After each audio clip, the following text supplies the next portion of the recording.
ఇక మాజీ మంత్రి తలసాని శ్రీనివాస్ యాదవ్ ఏ విధమైన వ్యాఖ్యలు చేశారో సీఎం రేవంత్ రెడ్డి పైన దీనికి సంబంధించిన స్పందించడానికి మనతో పాటు సామ Rammohan Reddy TPCC media cell chairman మనతో పాటు సిద్ధంగా ఉన్నారు. వారి స్పందన ఏంటో అడిగి తెలుసుకుందాం. సార్ నమస్తే అండి. నమస్తే అండి. రామ్మోహన్ రెడ్డి గారు, ఇప్పుడు మాజీ మంత్రిగా ఉన్నటువంటి పని చేసినటువంటి తలసాని శ్రీనివాస్ యాదవ్ ఈ విధంగా నీ అయ్య జాగిరా అంటూ మాట్లాడుతున్నారు సీఎం రేవంత్ రెడ్డిని. అలాగే నిన్ను ముక్కలు చేయడానికి కూడా మేము వెనకాడమంటూ కూడా వార్నింగ్ ఇస్తున్నారు. ఒక నిరసన కార్యక్రమంలో ఈ విధంగా డైరెక్ట్ గా టార్గెట్ చేస్తున్నారు సీఎం రేవంత్ రెడ్డిని. మీరు ఏ విధంగా చూస్తారు దీన్ని? ఇప్పుడు తలసాని శ్రీనివాస్ యాదవ్ గారి యొక్క మాటలని అంత పెద్ద సీరియస్ గా తీసుకోవద్దండి. ఎందుకంటే పాప ఆయన గతంలో కూడా కేసీఆర్ ని హైదరాబాద్ లోకి బయటికి ఉరికిపిస్తామని చెప్పిన వ్యక్తి తర్వాత పోయి మళ్ళీ అదే కేసీఆర్ గారి కాళ్ళు మొక్కిండు. ఏదో ఆయన ఏదో మాట్లాడిందంటే దానికి ఏదో సీరియస్నెస్, వాళ్ళకి ఏదో సామర్థ్యం ఉన్నట్టు కాదు. కాకపోతే వాళ్ళకు ఒక ఫ్రస్ట్రేటెడ్ మైండ్ సెట్ లో మాట్లాడుతారు. ఈ రోజు డీలిమిటేషన్ లో భాగంగా రేపు పొద్దున వారి యొక్క పార్టీ ఉనికి గందరగోళ పరిస్థితికి పోయింది. ఎందుకంటే అక్కడ గ్రామాలలో గ్రామ పంచాయతీ ఎన్నికలలో వచ్చినటువంటి ఫలితాలు ఈ రోజు నగరంలో కూడా పాకేటటువంటి దానికంటే ముందు ఆయన సొంత ప్రాంతాలలో కూడా పట్టుకోల్పోయేటటువంటి పరిస్థితి వచ్చింది. కాబట్టి మరి ఈ రోజు ఆయన ఏదో ముఖ్యమంత్రి గారిని ఈ ముక్కలు చేస్తా అంటున్నాం, మీ అయ్య జాగిరా మిమ్మల్ని చేస్తామనంటే ఈ మేకపోతు గాంభీర్యాలు గతంలో కూడా తలసాని శ్రీనివాస్ యాదవ్ గారికి చూసిండ్రు. ఎందుకంటే ఇప్పుడు కాదు, 2010 అప్పుడు ఎన్నికల కంటే ముంగట కూడా కేసీఆర్ ని కూడా అట్లాంటి హైదరాబాద్ కానీ బయట కురికిచ్చి కొడతామని అన్నారు. తర్వాత ఏమైంది, పోయి ఆయన కాళ్ళ మీద పడ్డాడు కదా. సో శక్తి సామర్థ్యాల గురించి మాట్లాడేటటువంటి వాళ్ళు వారి యొక్క పాలనలో చూపించేది ఉండే. మరి ఇదే తలసాని శ్రీనివాస్ యాదవ్ గారు గత 10 సంవత్సరాలలో ఏం అభివృద్ధి జరిగిందని మీ ప్రశ్ననే డీలిమిటేషన్ మీ అయ్య జాగిరా అని చెప్పి మాట్లాడుతున్నారు కదా. మరి కేసీఆర్ వాళ్ళ అయ్య జాగిరా అని చెప్పేసేసా 10 జిల్లాలని 33 జిల్లాలు చేసిండు. ఆ రోజు ఏం చేసినావు? ఎవరినాడు ఎన్ని రోజులలో చేసిండు? నీతో చర్చించిండా? నిన్ను పిలిపించి మాట్లాడిండా? ఇవన్నీ ఏంది అనండి సొల్లు కబుర్లు చెప్పకుండా ఈరోజు ఏదో మైక్ ఇచ్చారు కదా అని చెప్పి జనాల ముందు వాళ్ళకు ఉంటున్నటువంటి ఫ్రస్ట్రేషన్, ఓడిపోబోతున్నాం అనేటటువంటి ఆ యొక్క ఫ్రస్ట్రేషన్ అన్నింటినీ కూడా కక్కుతాం అనేటటువంటి దాని లెక్కనే తప్ప నిజంగా ముఖ్యమంత్రి కానీ టచ్ చేసేటటువంటి సినిమా కానీ బొమ్మ కానీ బీఆర్ఎస్ కానీ లేకపోతే బీజేపీ వాళ్ళకి కానీ అంత సినిమా లేదని మళ్ళీ ఒకసారి చెప్తా ఉన్నాం. రామ్మోహన్ రెడ్డి గారు, ఇంకొక మాట, అది అటు సికింద్రాబాద్ జిల్లా కార్పొరేషన్ కోసం అయితే వారు డిమాండ్ చేస్తున్నారు. మరి గత 10 సంవత్సరాల పాలనా కాలంలో వారు ఏం చేశారు ఆ రోజు, మరి ఇప్పుడు మాట్లాడుతున్నారు అని అనుకోవచ్చా? ఎవరబ్బా జాగిర్ అని చెప్పేసి కేసీఆర్ ని కూడా అన్నాడు. సేమ్ డైలాగ్ అండి. నీ అబ్బా జాగిర్ కాదు కేసీఆర్ అని అన్నాడు. సెటిలర్లని నగరం వదిలిపెట్టి బొమ్మని అంటున్నావు, ఎంత ధైర్యం నీకు? నీ అబ్బా జాగిర్ నగరం అని అన్నాడు. సేమ్ డైలాగ్ అంటున్నావు కదా, అందుకనే కేసీఆర్ అని అన్నాడు. తర్వాత ఏమైంది, పోయిన కాలు మొక్కిండు కదా. పోయి ఆయన కాలు మొక్కిండా లేదా? సో తలసాని శ్రీనివాస్ యాదవ్ కి ఆయన ఫ్రస్ట్రేటెడ్ గా ఎట్లున్నాడు అని అంటే రేపు పొద్దున ఆయన యొక్క ఓటు బ్యాంకు ఇదంతా ఈ యొక్క విభజన తోటి కింద మీద అయితట్టున్నాం. మనకు కొంచెం ఉంటున్నటువంటి ఓటు బ్యాంక్ అటు ఇటు అయిపోయేటట్టుంది.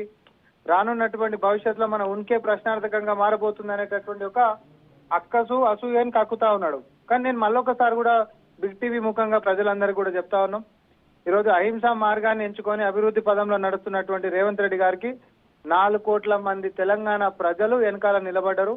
ఎవరో కొంతమంది బందిపోట్లు 10 సంవత్సరాలు దోసుకున్న వాళ్ళని చట్టం తన పని తాను చేసుకుంటూ పోతా ఉంది. ఈ మేకపోతు గాంభీర్యాలు ప్రదర్శించినంత మాత్రాన ఇదా బెరికేటోళ్ళు పెనికేటోళ్ళు వణికేటోళ్ళు ఎవ్వడు కూడా లేడు. మీరు అధికారంలో ఉంటేనే ఎక్కితోకొచ్చిన వాళ్ళము. ఇట్లాంటి భారీ డైలాగులు కొట్టినంత మాత్రాన ప్రజాస్వామ్యంలో యాక్షన్స్ తోటి చూపించిన వాళ్ళము. ప్రజల మద్దతే అన్నిటికంటే మించినటువంటిది. సో రానున్నటువంటి కాలంలో నగరంలో కూడా అదే విజయ దుదుంబి మేము మోగిస్తాం. రేవంత్ రెడ్డి గారి యొక్క పరిపాలన, ఆయన యొక్క ఆశయాలు, ఈరోజు నగరం అభివృద్ధి చెందాలనేటటువంటి ఆయనకు ఉంటున్నటువంటి చిత్తశుద్ధి, ఔటర్ రింగ్ రోడ్ వెలుపల ఉంటున్నటువంటి ప్రాంతాలు కూడా భవిష్యత్తు కార్యాచరణతోటి ముందుకు పోతున్నటువంటి దానికి ఉదాహరణగా నిన్న వేరే రాష్ట్రాలకి ఈడికొచ్చి మన విద్యా విధానాల దగ్గర నుంచి మొదలు పెట్టుకుంటే పట్టణాభివృద్ధి విధానాల దాకా కూడా ఇతర రాష్ట్ర నేతలు వచ్చి ఇక్కడ తెలుసుకొని పోతున్నటువంటి దానికి నేను మళ్ళొకసారి గుర్తు చేయాల్సినటువంటి అవసరం తలసాని శ్రీనివాస్ యాదవ్ గారికి లేదని చెప్తా ఉన్నా. కానీ భవిష్యత్తులో మీరు కేసీఆర్ గారిని అని మళ్ళీ తర్వాత ఆయన కాళ్ళు ఎట్లా మొక్కినరో భవిష్యత్తులో ఈ రోజు ఇట్లా మాట్లాడి రేపు పొద్దున రేవంత్ రెడ్డి గారి కాలు మొక్కొద్దని నేను కోరుకుంటున్నాను. అంటే అది తలసాని శ్రీనివాస్ యాదవ్ గారి ఆనవాయితీ అని చెప్పుకోవచ్చు. అంటే ఎవరి మీద అయితే అవాకులు చవాకులు పేలుతున్నారో వెళ్ళి వారి పంతాన చేరడము, ఎదుటి వారిని ఈ విధంగా ఇటువంటి మాటలు మాట్లాడడం, అంటే ఆయన మెంటాలిటీ ఏంటి అసలు? మీరేమనుకుంటున్నారు? ఒక్కటే ఇప్పుడు ఆయన టీడీపీలకెంచి గెలవకంటే ముంగట ఒక లెక్క మాట్లాడిండు. టీడీపీలో గెలిచిన తర్వాత మినిస్టర్ పదవి ఇయ్యంగానే మాట మొత్తం మారిపోయింది. అదే టీడీపీని, అదే సొంత టీడీపీని, ఎవరైతే ఆయల టికెట్ ఇచ్చి గెలిపించినటువంటి టీడీపీని, కాంగ్రెస్ పార్టీని ఆయన ఎట్లా తిట్టిండో మనందరికి తెలుసు. తర్వాత పోయి కేసీఆర్ కాలెట్లా మొక్కిండో మనందరికి తెలుసు. సేమ్ నేను డైలాగ్ కూడా మారలేదు, సేమ్ డైలాగ్ మీ అయ్యప్ప జాగిర్ అనుకుంటున్నావు అని అన్నాడు కేసీఆర్ ని. ఆంధ్రోళ్ళని బయటికి, నగరం బయటికి ఎట్లా పంపిస్తానంటావు, మా తడాకేందో చూపిస్తాం, అవి కిక్కి అంటే బయటికి తరుముతాం అనేటటువంటి మాటలు పెద్ద పెద్దగా మాట్లాడిండు. తర్వాత తరుముడు పక్కకేరి తన్నుతామనే కాళ్ళవు కాదు కదా, ఆయన కేసీఆర్ గారి కాళ్ళు పోయి మొక్కిండు అనేటటువంటి నేను మళ్ళొకసారి గుర్తు చేస్తున్నా. నేను ఇంకొక విషయం కూడా మళ్ళొకసారి ఒత్తి నొక్కి చెప్తున్నా, బెనికేటోడు, వన్కేటోడు, అదిరేటోడు, బెదిరేటోడు ఎవరు లేడు ఇక్కడ. కాంగ్రెస్ పార్టీ ఇది. అందులో ముఖ్యమంత్రి రేవంత్ రెడ్డి గారి నాయకత్వంలో నడుస్తుంది. ఉప్పన లెక్క పొంగనీకి ఇది ఒక అగ్నిపర్వతం లెక్క ఆయన ఆపి పెట్టిండు కాబట్టి అందరం కూడా సామరస్యంగానే ఉన్నాం. ఈ మేకపోతు గాంభీర్యాలు బంద్ చేసుకుంటే మంచిది, అంతే తప్ప ఈరోజు ఏదో 4 మాటలు మాట్లాడేసేసి ఎదురుగుంటున్నటువంటి వాళ్ళతో సపోర్ట్లు కొట్టించుకోవాలనుకుంటే జబర్దస్త్ స్కిట్లు చేసినట్టే ఉంది మీ అందరి పరిస్థితి తప్ప అంతకు మించి వేరే లేదు. అది కేటీఆర్ దగ్గర నుంచి మొదలు పెట్టుకుంటే ఇప్పుడు శ్రీనివాస్ యాదవ్ గారి దాకా ముఖ్యమంత్రి గారి యొక్క ఆలోచన కాదు. అంటే ఎదుటిగా ఉన్న కార్యకర్తలను ఉత్తేజపరచడానికి తన అటెన్షన్ మొత్తం తన మీద ఉండడానికి ఈ విధమైన వ్యాఖ్యలు చేశారనుకోవచ్చా? అంటే ఇటువంటి నిరసన కార్యక్రమంలో ఈ విధమైన వ్యాఖ్యలు చేయడం అసలు కరెక్ట్ కాదని చెప్పుకోవచ్చు. ఒకవేళ వీళ్ళు ప్రపోజల్ ఏదైనా పెట్టి సికింద్రాబాద్ జిల్లా లేదా కార్పొరేషన్ కోసం డిమాండ్ చేస్తున్న నేపథ్యంలో ఏదైనా ప్రపోజల్ పెట్టి వాళ్ళు ఒప్పుకున్న నేపథ్యంలో నిరసన కార్యక్రమాలు చేయాల్సిన పరిస్థితులు ఉంటాయి. కానీ ఇప్పుడు ఏదీ లేకుండా డైరెక్ట్ గా వారు నిరసన కార్యక్రమాలు చేయడము, దాంట్లో టార్గెటెడ్ గా ఇలాంటి వ్యాఖ్యలు చేయడం, అంటే మిగతా వాళ్ళు కూడా అటువంటి వ్యాఖ్యలు చేయడానికి ఆస్కారం ఉంటుంది కదా. ఒకటే అండి, అసలు ఫస్ట్ వాళ్ళకే శృతి లేదు. ఆయన కంటే ముంగట మాట్లాడినటువంటి ఎమ్మెల్సీ దాసోజు శ్రవణ్ గారేమో ఇదంతా బాగానే ఉంది కానీ కొంచెం ఇంకా సూత్రప్రాయంగా జరగాల్సినటువంటి అవసరం ఉందని ఆయన మాట్లాడతాడు. ఇది మీ అబ్బ జాగిరా, ఎవడబ్బ సొమ్ము అని చెప్పి మీరు అసలు డీలిమిటేషన్ చేస్తారని ఈయన మాట్లాడతాడు. మీరు అందరు కలిసి రూమ్ లో కూర్చొని కేసీఆర్ గారు, కేటీఆర్ గారు, మీరు, హరీష్ రావు గారు అందరూ రూమ్ లో కూర్చొని ఒక సుత్తి మీదకి వచ్చి మాట్లాడరు. ఫస్ట్ బయటకు వచ్చి సుత్తి కొట్టకుండా ఒక సుత్తి మీదకి వచ్చి మాట్లాడండి, ఏకాభిప్రాయంతో మాట్లాడండి. ఇప్పుడు ముక్కలు చేయడానికి మేమోరము మీ పార్టీలని పైన మీ పార్టీ నడిపినటువంటి కుటుంబాన్ని వాళ్ళు ఎట్లా ముక్కైపోతుర్రో చూస్తూనే ఉన్నాం మనం అందరం.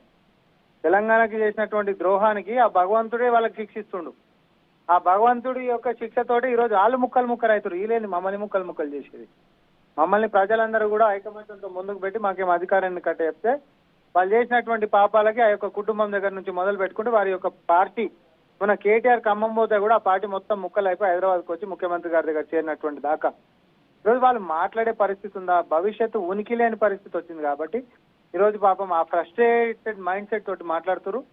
రేవంత్ రెడ్డి గారి ఖాళీ గోటిని కూడా టచ్ చేయలేరు. నేను మళ్ళీ కూడా చెప్తా ఉన్నాను, పెద్దగా మనం మాట్లాడి కార్యకర్తలను ఉత్తేజపరుద్దామని అనుకుంటే గతంలో కేసీఆర్ గారు కూడా ఇంతకంటే పెద్ద భాషలను మాట్లాడిండు. చిట్కేస్తే తుంకలైపోతారని అన్నాడు. ఎవడేవాడు వాడో వీడో అని అన్నాడు. రెచ్చగొట్టే భాషలు ఇచ్చిండు. తర్వాత ఎంతమంది చచ్చిపోయినరు? 1600 మందిని చంపిండ్రు. తర్వాత వాళ్ళ అడ్రస్లు లేవని అన్నారు. సో ఆ అలవాటు పడ్డటువంటి ఆ పార్టీలో చేరిన తర్వాత అలవాటు పడ్డటువంటి తలసాని శ్రీనివాస్ యాదవ్ గారి యొక్క మాటలు వివేకులైనటువంటి తెలంగాణ యువత నమ్మే పరిస్థితి కానీ ఇంకోటి కానీ లేదు.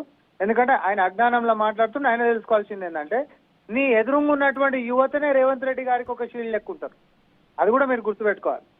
ఎందుకంటే వారి యొక్క అభ్యున్నతి కోసం, వారి యొక్క అభివృద్ధి కోసం, సంక్షేమాల కోసం ఇంటికి కరెంటుకి ఎంచి మొదలు పెట్టుకుంటే తినే సన్నబియ్యం దాకా, భవిష్యత్తు స్కిల్ డెవలప్మెంట్ కించి మొదలు పెట్టుకుంటే భవిష్యత్తు ప్రణాళికాబద్ధమైనటువంటి నగరాభివృద్ధి దాకా, ఫ్యూచర్ సిటీ దాకా, హైదరాబాదు, సికింద్రాబాదు, సైబరాబాదే కాదు, ఈరోజు భారత్ ఫ్యూచర్ సిటీ అనేటటువంటిది ఒక ప్రపంచ స్థాయికి తెలంగాణని తీసుకొని పోతూ నెట్ జీరో పొల్యూటెడ్ సిటీ కిందకి ఒక ప్రణాళిక చేస్తుంటే ఈ పొల్యూషన్ అంతా వీళ్ళందరూ కలిసి పొల్యూటెడ్ మైండ్ సెట్స్ మాట్లాడితే తెలంగాణ ప్రజలు పట్టించుకునే పరిస్థితి లేదని నేను నమ్ముతాను. రామ్మోహన్ రెడ్డి గారు అదేవిధంగా తను చేసిన వ్యాఖ్యలు ఏదైతే ఉన్నాయో అవన్నీ కూడా వాళ్లకు తిప్పికొట్టే విధంగానే కనిపిస్తున్నాయి. అటు మేమేంటో చూపిస్తామంటున్నారు. గత కొంతకాలంగా జరుగుతున్న ఏ ఎలక్షన్స్ చూసుకున్నప్పటికీ కూడా వారి యొక్క పరిస్థితి ఏ విధంగా ఉందో అర్థం చేసుకోవచ్చు. కానీ ఏ ధైర్యంతో మళ్ళీ అదే వ్యాఖ్యలు చేస్తున్నారని మీరు భావిస్తున్నారు? ఇప్పుడు ఈరోజు సాయంత్రం కల్లానే రీల్ పడుతుంది, బిఫోర్ ఆఫ్టర్ అని. ఈరోజు పడుతుంది, అది కూడా చెప్తున్నా కదా, సోషల్ మీడియాలో వైరల్ కూడా అవుతుంది వీడియో. నేను మీ లైవ్ లోనే చెప్తున్నా.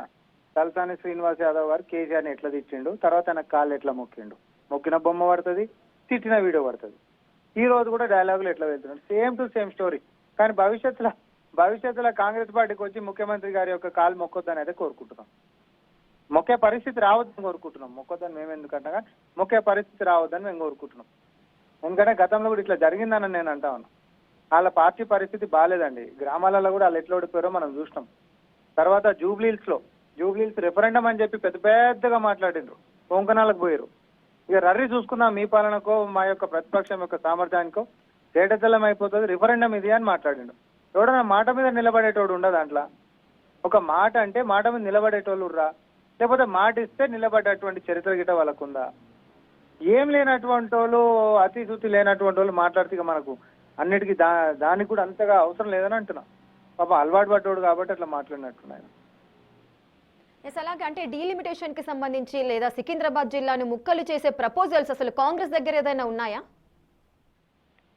ఇప్పుడు ఒకటే మేము చెప్తున్నాం, నగరము అనేటటువంటి సింపుల్ ప్రిన్సిపల్ అండి. ఇప్పుడు వాళ్ళు ఏదైతే ప్రిన్సిపల్ ఫాలో అయ్యారో 10 జిల్లాలు ఉన్నటువంటి తెలంగాణని 33 ఎందుకు చేసినాం? పాలనా సౌలభ్యం కోసం చేసినామని కేసీఆర్ గారు ఏ విషయం కోసం అయితే అన్నారో సేమ్ నగరానికి సంబంధించినటువంటి కూడా ఔటర్ రింగ్ రోడ్ లోపల కూడా ఇంకా గ్రామాలు ఉండడం ఏందండి? ఇంకా గ్రామాలు ఉండడం ఏంది? మున్సిపాలిటీలు ఉండడం ఏంది? కార్పొరేషన్స్ అయినప్పుడు ఈ నగరాన్ని మొత్తం ఔటర్ రింగ్ రోడ్ అనేటటువంటి ఒక కాంపౌండ్ వాళ్ళ లెక్క తయారైనాక దీన్ని మొత్తం ఒకటే దాని కిందకి చేసి వెనుకబడ్డటువంటి ప్రాంతాలను కూడా అభివృద్ధి చేసుకోవాలనేటటువంటి ఆలోచన ముఖ్యమంత్రి రేవంత్ రెడ్డి గారు చేశారు. 150 డివిజన్లు కాస్త 300 డివిజన్లు చేసి పాలనా సౌలభ్యంతో పాటు అందరికీ అన్ని వసతులు కూడా అందించాలనేటటువంటి ఒక బృహత్ ప్రణాళిక నిర్మించిండు. ఆ ఆలోచన వాళ్ళ ముఖాలకు రాలే కదా గతంలో. అలాగ రాంది మాకు వచ్చింది అనేది అక్కసు అదంతా. అయితే ఈ డీలిమిటేషన్ వల్ల వాళ్ళకి పడేటటువంటి ఓట్లు కొన్ని ముక్కలు అటో ఇటో ఏదో అయిపోయి ఉంటది, మనకు అన్యాయం జరిగిపోతట్టుంది అనేటటువంటి ఒక అక్కసు తప్ప భవిష్యత్తులో గెలవలేమేమో అనేటటువంటి ఆ యొక్క ఏమంటారు భయం తప్ప అంతకుమించి వేరే కనిపిస్తలేదు నాకు అంటున్నా. అసలు సమయ సందర్భాలు లేకుండా ఈ విధంగా అనుచిత వ్యాఖ్యలు చేస్తున్నట్టు బీఆర్ఎస్ మాజీ మంత్రులు కానీ ఇంకెవరైనా ఉన్నా కూడా సో వారికి మీరు ఫైనల్ గా ఎలాంటి వార్నింగ్ ఇవ్వదలుచుకున్నారు?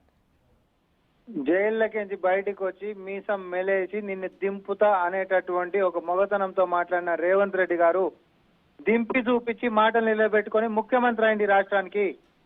కానీ హైదరాబాద్ బయటికి ఉరికిచ్చి కొడతామని చెప్పేసి ఎవరినైతే ఉరికిచ్చి కొడతామని అన్నారో పోయి వాళ్ళ కాళ్ళు మొక్కినటువంటి చరిత్ర ఇప్పుడు మాట్లాడిన ఆయనకుంది. మీకు రేవంత్ రెడ్డి గారికి పోలిక కాదు కదా అసలు. ఇక అది ఎట్లా చెప్పాలని అంటే ఈ పోలిక కూడా వద్దు, ఇంకేదో వద్దిగా నేను. ఎందుకంటే మీకు మీ మాటకి, మీ మాట విలువకి, మీ స్థాయికి, మీ శక్తికి, సామర్థ్యానికి, ముఖ్యమంత్రి రేవంత్ రెడ్డి గారి యొక్క శక్తి సామర్థ్యాలకి తెలంగాణ 4 కోట్ల ప్రజలు సాక్ష్యం. సో మీరు మీ యొక్క అక్కసుని కక్కాలనుకుంటే పోయి మీ వాష్ బేసిన్లలో కక్కురు, కానీ పోయి వచ్చి బజార్లో కక్కుతామనంటే జనాలు మొత్తం అందరినీ మిమ్మల్ని చుట్టేసేసి అదే ముసులు పడేస్తారు.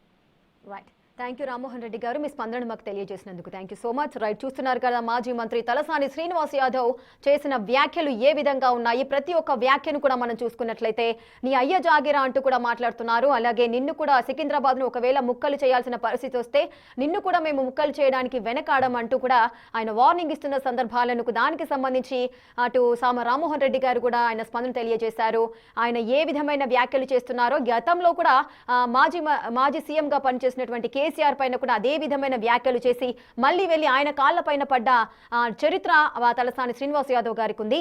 ఇప్పుడు అదే విధమైన వ్యాఖ్యలు సీఎం రేవంత్ రెడ్డి గారిని మాట్లాడుతున్నారు. సో అవి మేము కన్సిడర్ కూడా చెయ్యము, ఆయన ప్రవర్తన ఆ విధంగా ఉంటుంది అంటూ కూడా అదే విధంగా ఆయన ఒక వార్నింగ్ కూడా ఇస్తున్న సందర్భాలు ఉన్నాయి.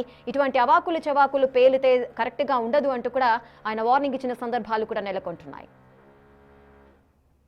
సరే, రాజకీయాలు రెగ్యులర్గా ఉండేవే. రాజకీయాలలో రాజకీయ పార్టీలు కూడా ఉంటాయి. కానీ మన యొక్క మనోభావాలతో ఆడుకుంటే, లేకపోతే ఇక్కడ ఉన్న అస్తిత్వంతో చెలగాటం ఆడితే ఊరుకుందామా? మరి ఈ ముఖ్యమంత్రికి, ప్రభుత్వానికి మనం ఏందో చూపించవలసినటువంటి అవసరం ఉన్నదా లేదా? అందరూ కులాలకు మతాలకు అతీతంగా కలిసిమెలిసి ఉండేటువంటి ప్రాంతం. మన దగ్గర కమ్యూనల్ వైలెన్స్ ఎప్పుడు జరగదు. మనమందరము చిన్నప్పటి నుంచి అన్ని మతాలను గౌరవించుకొని మరి పెరుగుతున్నటువంటి ప్రాంతాన్ని ఏదో నీ అబ్బ జాగిరైనట్టు నేను ముక్కలు చేస్తా అంటే నిన్ను ముక్కలు చేస్తాం బిడ్డ జాగ్రత్త అని చెప్పి నేను ఈ సందర్భంగా హెచ్చరిక చేస్తా ఉన్నాను. మీ అయ్య జాగిరేం కాదు, ఇది నీ ఇష్టం ఉన్నట్టు చేసుకోనికే. ఇది ప్రజాస్వామ్యం లోపల నైతికంగా ఇది ప్రజల యొక్క హక్కు. ఈ ప్రజల హక్కుని నేను కాలరాస్తా, నా ఇష్టం ఉన్నట్టు నేను చేస్తా. ఒకప్పుడు హైదరాబాద్ జంట నగరాలు ట్విన్ సిటీస్ అంటే హుస్సేన్ సాగర్ అటువైపు హైదరాబాద్, హుస్సేన్ సాగర్ ఇటువైపు సికింద్రాబాద్. సరే.